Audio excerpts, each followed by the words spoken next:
Hey everyone, welcome to the Recruitment Show. We are talking about all of the major topics that people are discussing right now. Everything recruiting, future of work, and everything in between. I've got guests from all over the world to come and share their perspective and their thoughts and feelings and all of that stuff on these key topics. It might not be politically correct. It might not be what you want to hear, but it's people's perspectives, and it's important to hear people's perspectives.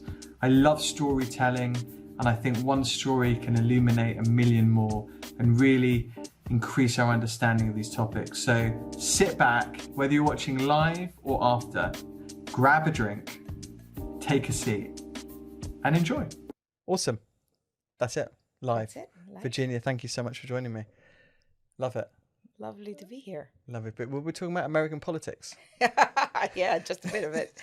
Todd, just returning from a few days out there. I love it. I love it. Why don't you just quickly introduce yourself for everyone?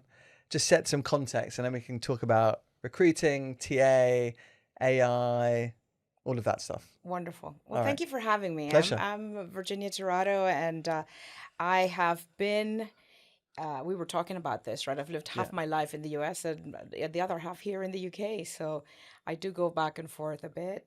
So you did your like early years in the US? Yeah. Yeah. Yeah. And then over here. Originally, I'm actually from South America. I was born in Venezuela and had my beginnings there. I grew up and went to school there, and then sort of professionally did do my career in the US and now here in Europe, UK and Europe. Recently left Zalando after 3 years of managing talent acquisition for a very cool company in the fashion retail online industry, and have taken the summer pretty much to have a bit of fun. Amazing. And enjoy sabbatical and spend some time with the kids. And there's nothing better than having time off during the summer in Europe and the US. So that's been fun. Now back to getting serious on my job search and just keeping very active in what's going on in the industry and so on. So really happy to be here with you today. Thanks. I think I'm like the 50th podcast you've done in the last like month or two. Every time I see you on LinkedIn, it's like podcast. Then you're in like, you went to Recfest, and then you're here, and then you're there. So, it's been really interesting. And I was reflecting on this, Lewis, because when you are an active leader, whether you're in HR or in the business or in sales or whatever, and you're looking after big groups of people and aligning with business strategy and so on, you're so busy. You take very little time to not only share some of the stuff you're learning, but also reflect on what you could be learning, right? And I think it becomes really easy through podcasts to share content, but this what is relevant, right? It's just about staying engaged and using this time to learn. So I've been very fortunate that people want to hear and have given me the opportunity to share a little. And in the meantime, I'm also learning quite a lot, right? When you are interacting with leaders like yourself, it's a great opportunity to exchange knowledge. It's super fun. Super exciting. I love a good podcast. Yeah. Even when you get your next awesome job, stick with the podcasting. I will, and it's only like half an hour. And just it gives you a completely different energy, right? So it takes you away from your sort of comfort zone of like your day-to-day, just back-to-back calls or one-to-one meetings and so on. But it gives you an opportunity to really go out there and engage in some interesting and exciting conversation, because we are in interesting and exciting times, even though it's been quite a few difficult years for those of us in the TA space, right? I think it's really exciting to look at the future. Yeah. But it's been a crazy journey though. I mean, there was like a few years ago, it was like, I think TA professionals were earning more than engineers, like just such high demand. And then there was a little July dip. of 2021, you couldn't keep anyone put, it was a competitive war for talent in the TA space. Yeah. That was absolutely insane. I mean, and in Berlin in particular, which is the area that I was engaged in the last 3 years, you couldn't compete salary-wise with what was going on in the market. Only to crash a few months later. Yeah. And it's still a little, depending on the sector. Yeah. Depending on the sector, it's still a little down. Yeah. Certainly like tech, maybe financial services. It's still a little bit subdued.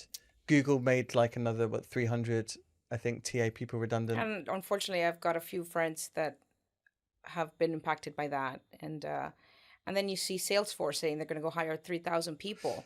So I mean, it's just absolutely insane, and we need to do something about this. We It's absolutely crazy. need to change the way we go about talent, because this is absolutely insane. What do you think of, so just on that and the Salesforce thing, and I was reading something on it, and there's this boomerang employee. Have you heard the term boomerang employee? So for those who don't know, it's clearly someone that's left. Either they were made redundant or they decided to leave during the Great Resignation. There was a study by Paychecks. Apparently 80% of Americans who left over the Great Resignation are now regretting it and are wanting to go back to their old firms. But firms like Salesforce are publicly come out, I think, to say, right, we want to try and attract old employees back.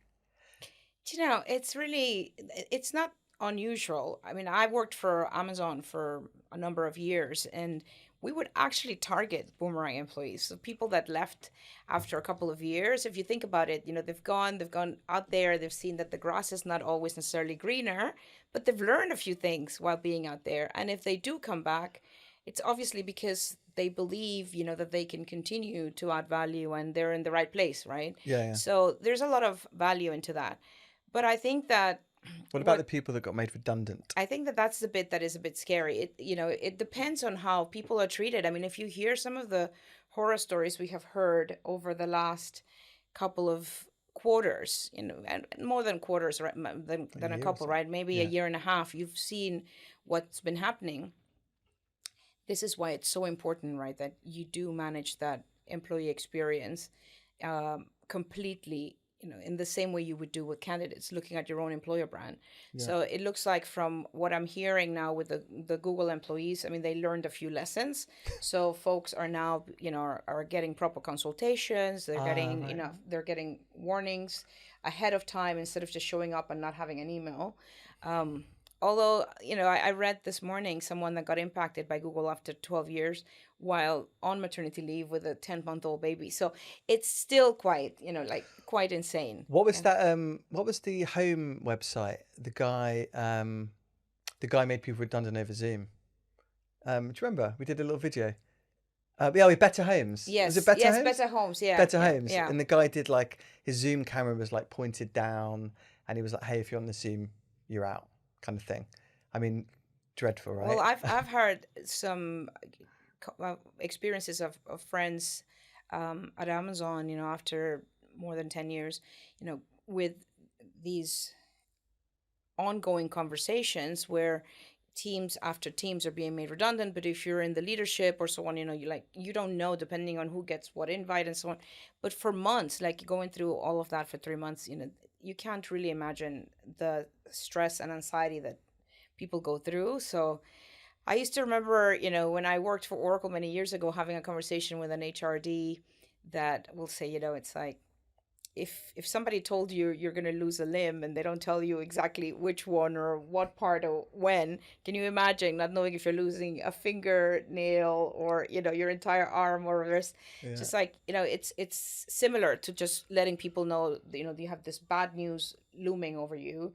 And, we just need to be better at the way we do it. If we're making these decisions, it's tough. We're grown-ups. It's just about how you manage it, right? So going back to the boomerang conversation, I think employers need to think a little bit about that, right? And many of depending on your sector, many of your employees are going to be customers as well, right?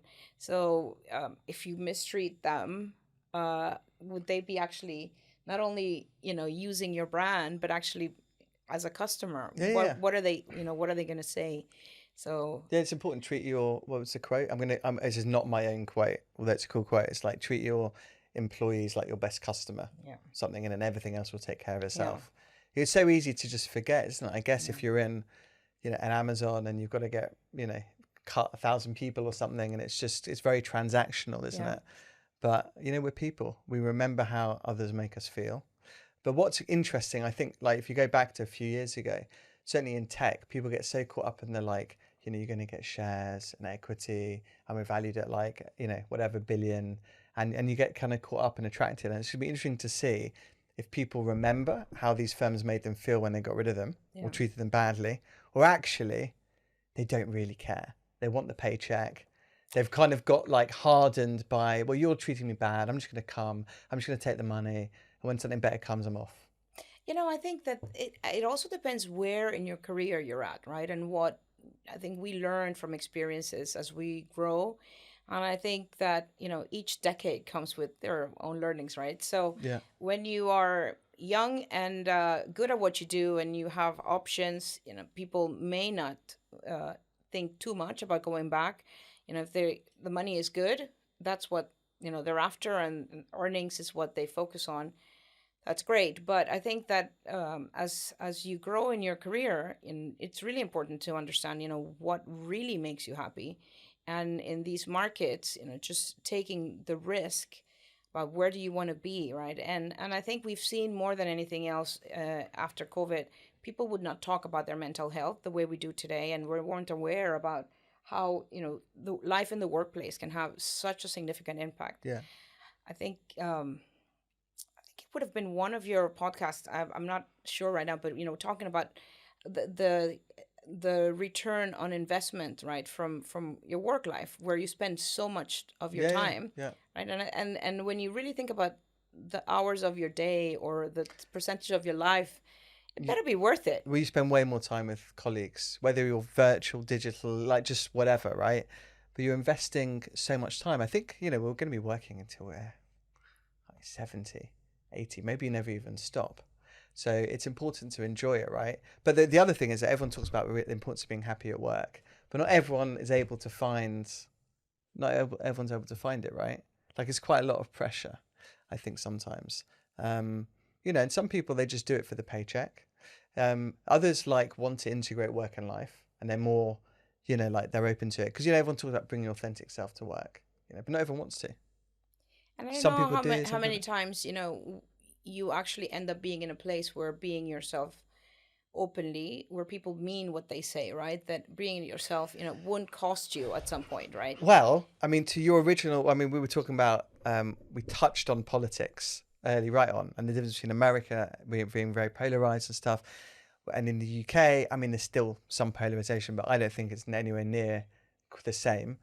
But can you imagine, if they're saying bring your authentic self to work, but then suddenly you find out that that person supports Donald Trump and you support someone else. Can you build a good relationship with them? Can you work with them effectively in a high performing team? It's quite a lot of people find it really difficult to work with someone who they fundamentally disagree with. And I think when you have such polarizing views, right, it's difficult to sometimes separate that from your own professional views, because if you think that things should be managed a certain way, right, I think that trickles into the way you approach or life and values. Sadly, in America you see more and more of that because of how radical positions are.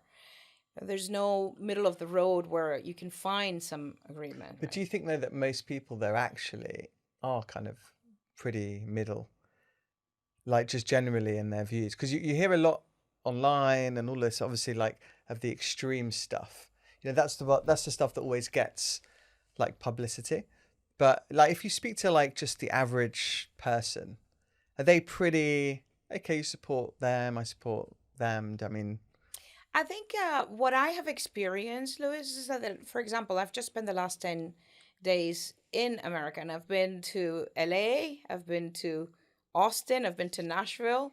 Amazing. Everywhere you go, people are so different, and they will have I think you've become much more concerned with your geographical uh, settings, Right. what is happening in your state. Yeah. And I talked to you a little bit about Florida. I grew up and had many, like I became an adult, and you kind of made fun about, what becoming an adult means, but Yeah. it's where, I started my career, had my kids, bought my first house, all these things. And, going back to where it is today, I'm not quite sure I can go back there, even though I have great friends and contacts. Yeah. It has changed so much, right? So, Yeah. so it doesn't mean I wouldn't go back to America, or maybe I will end up in Florida, but you have to take into concern, into account the concerns you have about what life would be like every day, right? Yeah, yeah, If yeah. your kids were going to school, what are they allowed to read or not? I mean, this is the kind of debate people are having, which is a bit insane. But just, going back, I think we're setting ourselves back a Interesting. number of years, sadly. Yeah, no, I agree. Because a lot of people, I mean, we do a lot of work in the US, and a lot of, obviously, given what I do, like I have so many private conversations Yeah. with people, they'll share whatever, Yeah. right? And so many people are pretty scared to say what they think Yeah. or share certain views at work for fear of being cancelled or looking over, being looked over for progression, or, it's a very, like, I don't know, funny moment. And that's where you get stuck in this conundrum. Can you really be your own self? Can you be authentic in the conversations you have, if you have to be concerned about what you say? I mean, within respect and boundaries, right? But Yeah, about how that can affect your career progression. yeah. But there's lots of cool things that are happening today, and it's not all negative. I think there's lots of great things. I've just came back from Nashville, and RecFest was having their first edition in the U.S., and it's great to see how much. The reason I went was precisely, we're becoming so global, and it's good to understand what our colleagues on the other side of the pond, what are the challenges they're facing, and what are the areas they're innovating or disrupting in. And it's one of the things that I took away is that, it doesn't really matter if you're in the UK or in the US, or maybe if you are in Singapore or elsewhere, we still have so much commonality in the challenges we're facing, right? And No, I think 100%, because we're, I mean, our business is people. Yeah. Right, like humans, and humans are humans. Now, there's obviously like micro differences between growing up in the US or growing up in Europe and whatever, but ultimately we're all humans. Yeah. And the wonderful thing now, and by the way, I think that this is the best time to live ever, right? On many levels, like being alive right now, you'd rather be alive right now than like 200 years ago. It's loads of good stuff going on, and with social is also really interesting, because you can be in. You can be in, I don't know, in APAC and still really understand culturally what's going on in the US just by diving into the different social platforms. Yeah. It's incredible. Yeah. But it was interesting to see, like, one of the topics that was on the agenda, and we heard from many different leaders that are very similar, is, how is AI going to impact recruitment? How, the ethical concerns, or, how do we use it? And those are the questions that we've had in relatively a very short period of time. We've realized how much impact AI can have in the future of what we're doing. It's incredible. So it's really fun to actually exchange with folks that are going through the same issues, but in a completely different environment, whether it's social, political, or just geographical. And look at the commonalities and what we can learn from each other. AI has completely transformed what we've done. Even like this weekend, we've had 2 massive AI upgrades in our own company. It's incredible. But I'm sure Amazon have been sourcing or screening candidates using AI for years, no? Well, it's There's always interesting been because, stories about... so when I was there, so I was in Amazon between 2015 and 2019, right? We played with a lot of the machine learning. Obviously, I think we've all been using some form of AI for the longest time, whether it was a chatbot, whether it was just the way we were doing Google search, so on. And the concerns that we had around bias or, ethical AI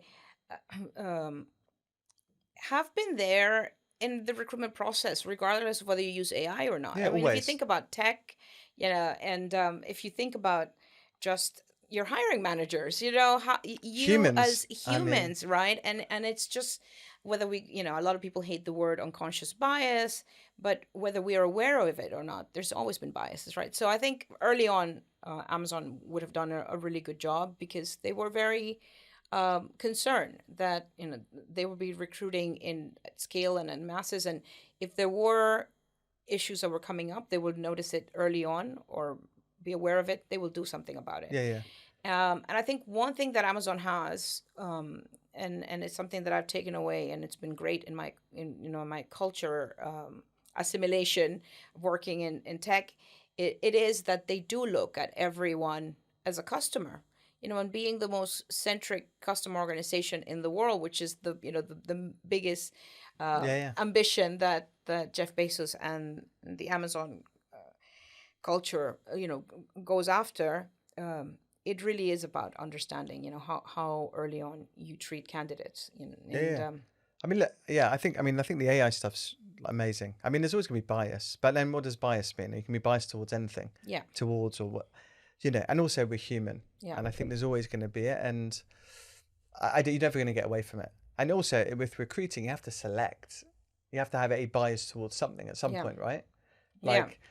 So, and you decide on your criteria, why you're looking to hire, etc., etc. And I think that the ways that we're going to overcome this is to continue to bring diverse ways of thinking into the teams that develop AI, right? And also in the fact that you are aware that there can be bias, then address it. I mean, it was really interesting. I heard a couple of sessions on this while at RecFest, and I think that the best way for us as recruiters to embrace AI is not be scared of it. We're not going to lose our jobs. I mean, I think we do need to think about the way that we do this is using it as a tool to become more and more efficient. Yeah. But then learn to use it the right way, right? And how do you prompt? The more you use it, the better you'll get at it. I was just saying this today. I mean, AI. Well, there was I forget the name of the guy. There's a doctor. He was speaking at the World Economic Forum, and he said AI won't take your job. Someone using AI will take your job. So the point is, I mean, it's here. There's also a great website. I'll put in the show notes. Again, I can't remember what it's called, but it had all of the news articles from back from the 1920s, and literally it was like 1920, robots are taking our jobs. 1930s, AI is taking our. It's like classic. And I think where we're at now, like just with us, we're an agency. I mean, we use Google Workspace. Google Workspace have just released Duet AI, which is Microsoft's version of Copilot. Microsoft Copilot. So the two biggest kind of work techs have got their own AI baked in now, right? And so we've just implemented Duet AI, and so it works in Gmail, in Docs. I'm not sponsored by Google here, by the way, but it's just amazing, and it helps you write emails. Just everything, right? Pictures for your slides, and it's incredible, right? It's giving back and also our CRM and ATS, that's got AI. That's plugged into ChatGPT. Then you've got LinkedIn Recruiter. That's got AI, right? Who's helping recruiters spam way more people than they were doing before, or whatever. So you've actually probably got 2-3 hours a day extra, right? Yeah. Like if you've got 2 hours a day extra as an agency recruiter, that's 10 hours a week. That's 520 hours a year to do what we do best at, which is speak to people, have communication, conversation. Or actually invest in areas that will make you better, right? Now you can't say, well, I can't really get on, to listen to the podcast or prepare for, write an article or things like that because I don't have the time. So it is about finding the time. It's amazing. Or if got a long article and you're like, oh, it's just really interesting, but it's long, copy and paste it into your AI, ask it to summarize it in a paragraph or two. And you're like, oh. So, it's really interesting. I actually spoke to a friend of mine that moved, a friend of mine had her goddaughter is moving to get do a master's here in law in the UK. She's coming from Venezuela. And obviously I did this journey 30 years ago. Wow. So I was giving her some advice. She's like, what advice can you give me? And I said, well, for starters, be acquainted with AI, get yourself a professional, a paid version of it, and start using it for case law. And she's like, I said, I didn't have that. And I can tell you, I wish I would have been able to sleep more back then, because you would stay up reading all these cases and having to summarize. When you're not a native speaker, as I was then, I mean, I grew up speaking English, but my mother tongue is Spanish. You don't have the professional jargon. Your English is way better than mine. Well, after many years, right? I did grow up speaking English at home. My mom was from Trinidad, but The point being is that professionally, it takes a long time to develop the understanding, Yeah, the nuance the and the nuance and the terms and so on. It's not the same as the language you speak on a day-to-day basis, Yeah, no, right? definitely. So just I mean, imagine like how that is going to make it so much more accessible for people all over the world, right? And just understanding, being able to read, have access to knowledge, getting things to be translated and so on. So that in itself is a great piece of advice for anyone that's listening. It's amazing. Spend your time learning how to use these tools that will make you better and save you time. Yeah, definitely. And the input thing's interesting again because I've been experimenting with it a lot. I've been using it quite a lot recently, and just the better you get at what to input, the better your output is.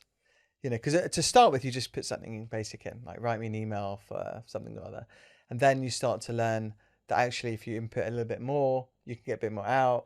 But actually, I think it's so great for reading text and summarizing. It's really good. And then if you're a developer and you've got data analysis, so many crazy things. And if you can give it an example, if you're clear about the role you want it to take, in the way they prepare, the more specific you are, the more specific. Yeah. You just have to obviously remember to verify the stuff, right? I mean, there are some cons, and but you just use it as like an assistant. Exactly, and it'll work wonders for you. Yeah. So for recruiters, there's no excuse anymore about researching. Make sure you get to know your markets, get to know your candidates, get to know what your competitors are doing, what they're paying. There's so much information that recruiters can get now to have an easier job at learning all these bits of information that before would take hours, and because you're always sort of running and chasing, it's hard to complete. So I think now it's if you're recruiting for a company or if you're in-house, just the amount of information you can get. Also on candidates, jump on someone's LinkedIn, stick them in Google, stick them in AI, whatever. Just like it's amazing. The danger is now that I'm seeing though, and I don't know about you, the amount of clearly like the sales stuff I get through LinkedIn or email, but it's obviously not personalized. And then they have it as a drip campaign. Yeah. These drip campaigns. So they send me an email number 1, then they set email number 2 for a day later, email number 3. And it's not, it's clearly written by someone else. It's not thought through. And I'm just like, delete. I think like there's a lot of like, there's value in being bespoke. Yeah. So everyone's doing all of this like automated outreach. Like and it's really funny because like I left my job at Zalando at the end of June, and I have updated my LinkedIn, but it's probably not very clear. And because it's my last role, I'm getting so much marketing and follow-ups about, are you hiring? We can help you hire. And it's also not understanding the client. What is the need? If you're really approaching Zalando, what do they really need right now? Versus just blankly, just sending an outreach that is not really targeted to the right audience. And it's like, I would never use these people in my next job if I did, because I can realize that, there's no bespoke, and that's the risk you run, right, by doing this. I'm sure they'll land some folks, but no, I think the dangers with recruiters in our industry, whether you're in-house or agency, people hide behind the keyboard. Yeah, they're like, they're setting up, because they get sold a lot of these platforms. They do these drip campaigns, right? Every single CRM, like LinkedIn does it. Everywhere, right? It's so easy just to like get caught messaging. Yeah. Like I had a friend of mine, someone approached him for a CFO role, so a senior role, and he showed me the messages, 50 emails. Not once did the recruiter ask to have a conversation with them, phone or video, nothing. It was, hey, you're in this job, like all sales stuff, right? Hey, you're in this job. Hey, here's a job spec. Hey, and I think in our industry, because if people are worried about their job being, made redundant, outsourced, AI taking it over and stuff. I think if your activity can be done just as well by AI, you're sending a sales email so then I think you're probably in danger. But for me, it's like the human skills. You want to be able to have a conversation. So there's like there's communication for me, which is like all of this stuff, right? Messaging, social and stuff. But art of conversation, like what we're having, I think if you've got that nailed, it's going to stand you in great stead, because it's what we supposed to be doing, right? And that's Like, what a good candidate experience looks like, right? If you don't have those touch points, I think you can get away with it when you're doing more junior roles, when you're doing, high volume roles. Uh, yeah, go ahead. You don't really need, to understand, is there going to be a culture fit? What is this person really looking, yeah, forward to? One of the things that I also find quite interesting is that sometimes, even now with AI being available and so on, recruiters are just going in and taking boxes, sadly, to look at, okay, this is a job description and this is what the CV looks like, without necessarily going beyond. And when you think about, things like the talent shortage that we've seen and that will continue, when you think about the skills gaps that we see, whether it's around, AI, machine learning, or green transition, whatever that is, recruiters will need to up their game. They really do need to look at things, beyond looking at fungible talent, looking at what are the core skills, recruit for those core skills versus a profile. yeah, definitely. I always say, like, I mean, for me, it's like I did this poll on LinkedIn. And it was like 80% of people. Would you rather hire an A+ human with B- skills, or a B- human with A+ skills? Something like that. It's like these human skills are so important. And I love following your surveys, and your surveys, and I try to People always vote, participate. Yeah, no, you do, but you it's do. but it's interesting to see how we come out in some of these, because some people, I mean, there's never a white or black answer, right? But some No. people still are very much into, you'd rather get the A+ skills than, Why do you think that is? and I think because you always we continue to hire for today. We continue to hire like for what we need today, Yeah, without understanding how quickly things are changing. I think that is where you have the shortfalls. I mean, if you think about the conversation we had about Salesforce, yeah, going out and hiring another 3,000 people after laying off what we've seen in tech. Again, because you look at the financial results, you look at what you've committed to report, to the board or to your PE, yeah, fund or whomever, and not look at the long journey, right? I think one of the things that yeah, I love about Bezos, when, in the first 20 years of Amazon, when he will write a letter to the shareholders, was he wasn't going to be held captive of what he needed to do based on what the market expected from him. I think obviously that's changed now, kind of have like, it to, has like, to, yeah, right? But you see that a lot. And when you think about where we stand today, we need to really rethink how we go about what is important for your stakeholder, for your company, and as a TA leader or an HR leader, you have to be able to have an opinion on some of these things. yeah. I also think it's just back to like the people thing. Every company is made up of people. They're your customers, they're your employees, they're your colleagues. They like if you focus on caring about them and looking after them and developing them and stuff, then you're going to stand in such good stead. I try and poach people for a living, calling people up in a company, try and poaching them. And happy people are much harder to move than unhappy people, right? Yeah. And it just feeds into everything. If your team are happy, they're going to be speaking well about you. It's going to be easier to recruit more people. If they're customer facing, customers are going to be like, oh my God, these people love working there. You're going to get a good impression. And it just feeds into everything. When you start, I think like at the first sign of trouble, there were a lot of companies that just cut. Yeah. And I think You that know, that is where we need to get better, because it's not about, we always have to be happy at our workplace, right? You're going to have to make tough decisions, and particularly around managing performance.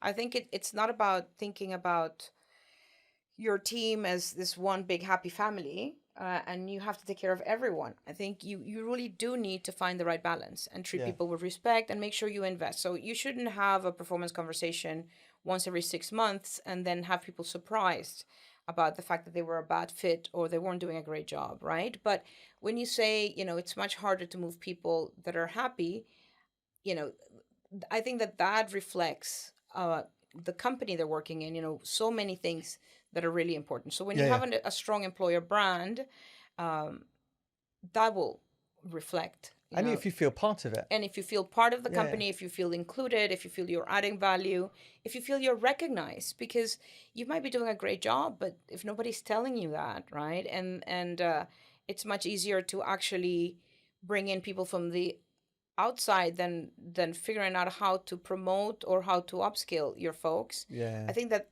that those are the things that we will see change drastically, because when you think about the survey you were referring to earlier, the skills that we're recruiting for today are not necessarily the skills we really do need to survive in the workplace of the future. True. Right? And actually, the more technical you are, the more human you'll need to be. That's how you're going to stand out. Yeah. Right? Yeah. Because we will need to make technology work for our clients. And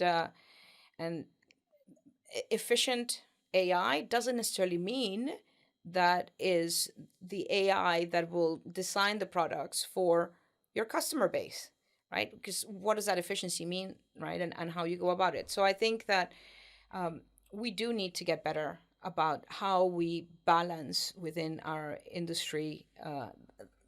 Definitely. And also, like, if you think about attracting talent, I mean, people want to work with people. People want to work with people. Like the interview, it's like if you're the in TA, you're the first person that, let's say you're the first interview, and they're like, oh my God, wow, she's awesome. Definitely want to work it. That's like one hook already. Then they meet the next person. Hey, how you doing? Thank you so much for taking the time to come see me. What do you want to know? Let me tell you about the firm, whatever. And you start to get these little, way better than, another company might be like, right, I want you to do this assessment before you even come for an interview. And why do you want to come work here? And, there's a level of arrogance that sometimes comes through that you can't take back. Yeah. So it's really important that if you say you are an inclusive place, then you need to start showing that from the beginning, right? Yeah. And instead of asking somebody, why do you want to come work here? Share why you like working here. As an individual, as an interviewer, as a hiring manager, this is how I feel working at X, Y, or Z, and I think you would love it here if you like this, this, and this. Yeah. So it's such a different way to probably get the same response that you're aiming for, like the same knowledge you want to get from that candidate, right? Yeah. So definitely. Yeah. And also with this AI stuff, just to round that up, you're automating a lot of processes that take you time. And you can spend more time speaking with candidates, whether you're interviewing them or pipelining or whatever, all of this kind of stuff that you want to do. Just spend more time, video call, more time going out for coffees with people, interacting with your customers internally. Like you can do all of the stuff that, like, the reason most people get into TA is like they like having conversations, right? Like it's really fun. It's a good bit of the job. Yeah. And if you don't like having the conversations, probably you need to think about wrong job, where you should be, right? Wrong job. Yeah, absolutely. I love it. Where do you stand with like the remote work and office and because I know we talk about it for ages, but oh my gosh, that is such an important topic. We see more and more people going back to the office, and I remember one of the last leadership meetings I had with my leadership team at Zalando. We were talking about, do we know where we're heading, right? What does 2023, 2024 look like? And there were some surveys that I reviewed from McKinsey back then, where they had interviewed over 200 CEOs across the world and so on, where everybody was saying that by 2024, we would all be back in the office. And it seemed insane, but we're seeing more and more of that, right? I think it really depends on, your industry. It depends on where people need to spend time. I mean, there's going to be jobs that you do have to be face to face, right? But getting that balance, a lot of it will still depend on the candidates and their preferences. If we have a market that allows for the candidates to have that choice. So if the candidates are in demand, then you have to be a bit more flexible as the employer. I think so. And I think, for tech roles, we see that has been a preference even before the COVID days, right? A lot of teams would like to work. I mean, I worked for Oracle a long time, and I had my son 20 years ago, and I was able to work from home, back then, and it was part of the culture. Yeah. Obviously, when we needed to go in for meetings and so on, we were available. And many of the job postings we had when I moved to Europe, you could be based anywhere in Europe as long as you were near an airport and you were willing to fly if you had to meet your teams Yeah. and do certain roles. So I don't think we've seen the end of this. I think we've gone to extremes, and we've seen this changing. I would say, companies need to be a little more responsible in the kind of commitments they're making to employees, instead of just thinking they can just swing, their position. And because Yeah. we're talking again about people's lives, right? So if you say it's okay to work remotely, and then you change and say you want to get people to come in, 3 days a week, and people have made commitments, they've bought a house, they've moved out, they've made other personal arrangements because of what you said. It's really kind of unfair that, you just make these decisions without thinking the impact it has. Yeah, that's But true. That's true. but you'll have companies saying, well, it's our right at the end to decide how we want to do things. So people will have to see if it's still worth, having to commute three hours a day. And, partly the reason I left my last job was I had to commute to Berlin, and I did that for 3 years. And if we want to bring people back into the office, it's only fair that leaders do lead by example. And the policy is we have to spend 3 days a week in the office, and that was becoming difficult for me and my family. So I had to make a decision. Yeah. And I agree that if that is what the company wants to do and it makes sense, then you should be prepared to, as a leader, do it, Yeah, do it, or yeah, if it yeah. doesn't work for you, make the decision, Yeah, right? yeah. Ideally, I have spent the summer, traveling and took a bit of a mini sabbatical, without calling it that, and spending time, doing things with my young adult kids now, helping my daughter, select a university for her next Yeah. journey. And it's been fun to be able to do things remotely and be able to travel. And we Yeah, love yeah. the flexibility. Yeah. But that doesn't mean that if for the right role, I think you would make, you have to analyze what would You have work. to be flexible as well be as the company. as a company, and Yeah. you as an employee as well. I think it can't all be one way, right? You No, also have to agreed, think yeah. about what works for your employer and how you make that, I mean, if Yeah, you yeah. think about it, the fact that we can now work remotely, even for some companies, I don't think everybody's going to go back full time 5 No. days a week. But if you can now spend a couple of days at home, how great is that you can then maybe, do, if you take your dog for a walk, or It's incredible. Also, if you're lucky enough to have the conversation, because there's a lot of people like doctors, nurses, stuff, they have to go in, right? Like your job is in a hospital. So firstly, even the fact that you can have the conversation, I think is amazing. I think for companies, I'd like to see, maybe to your point, just communicate a bit better. Like if we use Elon Musk as an example, when he bought Twitter, he was basically like, if you come work here, it's 24/7, right? Basically, right?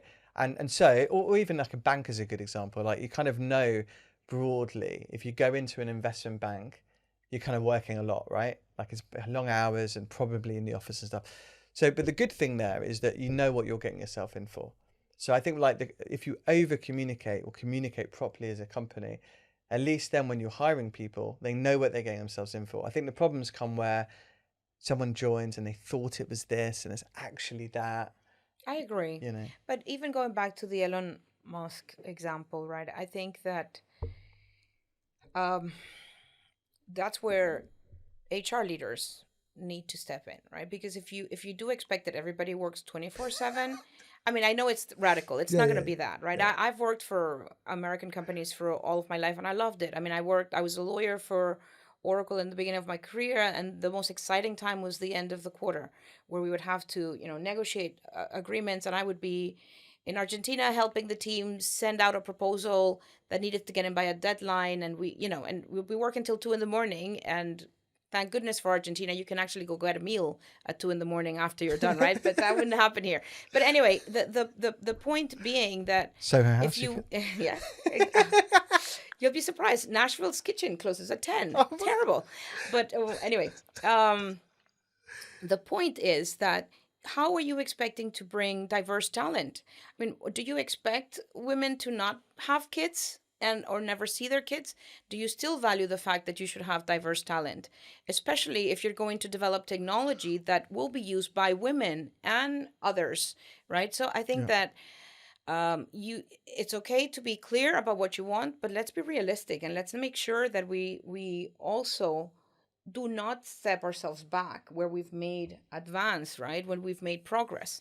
So I think more than ever, when you said it's exciting to be alive this time, it's also exciting to be in HR because we actually do have a voice. We need to use it for our stakeholders, because by giving that advice, you will actually help your companies become much more successful in attracting the diverse talent they need to become a really good product, right? Used by many. No, I so agree. it's super interesting to have that conversation. HR's great. I mean, look, what was called personnel, then it was called HR, now it's called people. I don't know if there's an even cooler thing that it might be called, but no, certainly I think over this last few years, HR's got so central to everything. Yeah. Because we've been talking about burnout, we've been talking about like how people like to work. Retaining staff, exiting staff, culture. I mean, like all of the hot topics are people related, everything, right? And you can have the best piece of tech, you know, the best business plan, whatever. But if you can't like keep and develop the best people, then, you know, you're not gonna be alive. You know, so I think HR's really central to it. Actually, I think it's talent, yeah. people, whatever we want to call it. You know, it is the resource that we need to value a bit more and think of it in a more sustainable way. Just like you manage your sustainability agenda, you know, think about talent as a resource that you do not want to waste, right? And really invest as much as you can. Definitely. No, I love it. Final question. It's hard though, but what's your outlook for the next 6 months or so? Like, I think for me, I'm seeing like we're probably kind of at the bottom and things have started to pick up in terms of recruiting the last few months. We're seeing more and more new searches. Like, where are you kind of, but then we hear the news from Google, but then the American economy is doing well. And, you know, like Salesforce are hiring 3,000. So who else will follow? Like, I think it's just, I mean, a crazy, you know, let's say year. I mean, my word for the year has been stodgy.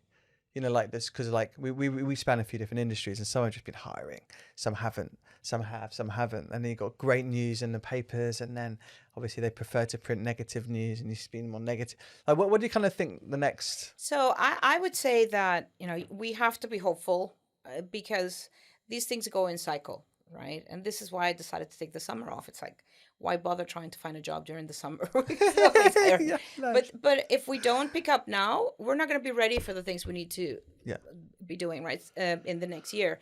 And this is the time that people will start looking at, okay, we've slowed down, we've been cautious, we've done the right thing. Now, where do we go from here, right? And I do think that the next 6 months, we will see more accurate hiring needs. Because I think we have learned a few lessons along the way.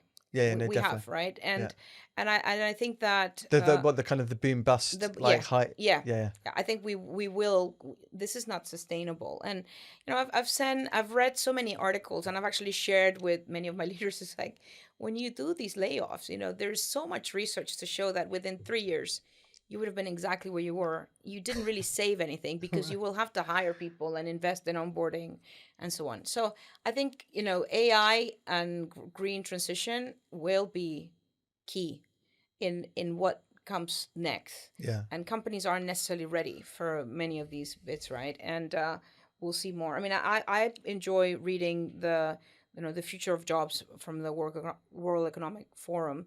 It's a great report that we need to read more. And our leaders need to read more so that they can see what the world outlook looks like. I'm very positive, and I said, you know, even if you have been impacted, and I think this is a good call out for our friends in the industry that have been affected by these different changes, is, you know, stay positive, but use this time to invest in yourself. Do not waste the opportunity. You know, go out there.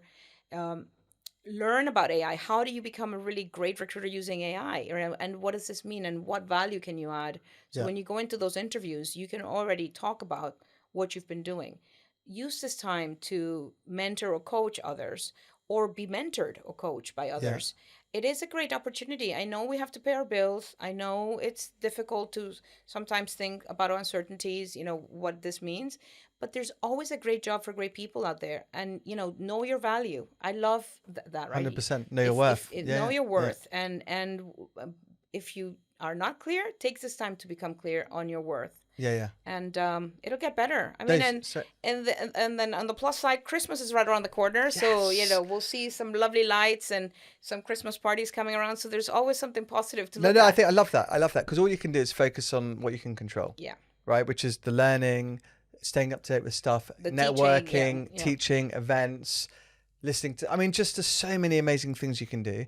And with the wonderful social media stuff, you can do it from your own home. Yeah. But get out as well. But they're the things you can control.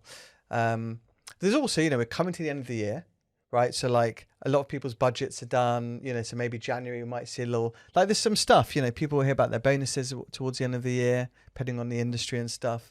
So, also we've been through so many different economic cycles and nothing lasts forever, you know? Like even the last few years, we've seen like just ridiculous times and then a dip and this and that.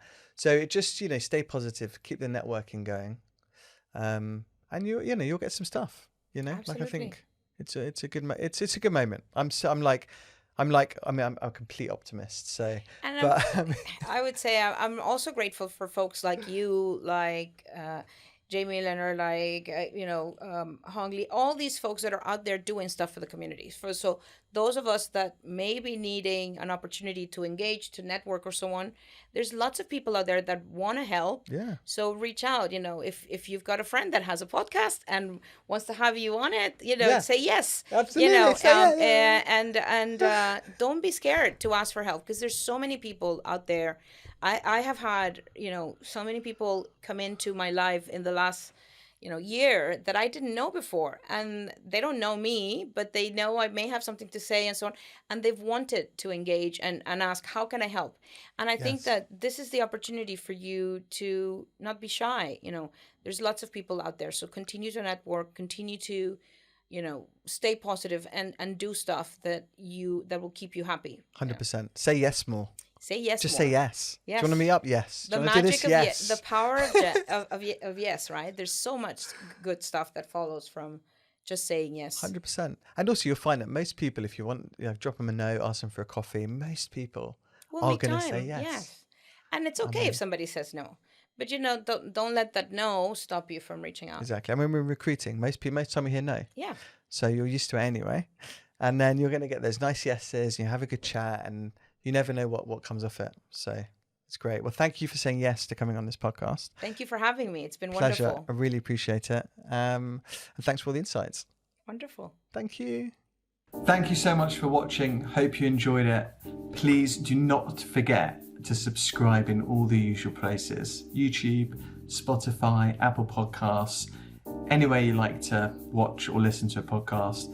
Any comments or feedback, please drop us a DM. If you've got anything that you want us to discuss, again, feel free to get in touch. Have a wonderful day.